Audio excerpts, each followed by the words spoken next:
Munade keetmine munakeetjas. Ma väga soovitan. Mis ta siin omaette tiksub. Paned munad sisse, vool taha, režiim kah. Need mul on täitsa keskmine režiim, natukene siia vett valad kah.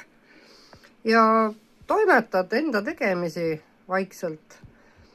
Ja siis, kui ta nüüd ära käib, siis lülitad välja. Lülitad nupust välja. Näed, võtad siit hopsti. Võtad siis ettevaatlikult selle kupli maha. Ettevaatlikult selle kupli ära, sest siit tuleb ikkagi vägagi kuuma auru. Nii. Ja munad on siin munakeetjas. Nii, las see kuum aur läheb veel ära. Nii, läheb ära, muidu ei saa käega isegi võtta. Ja siis tõstad vot selle sama restiga kohe külma vette. Põmps. Nii.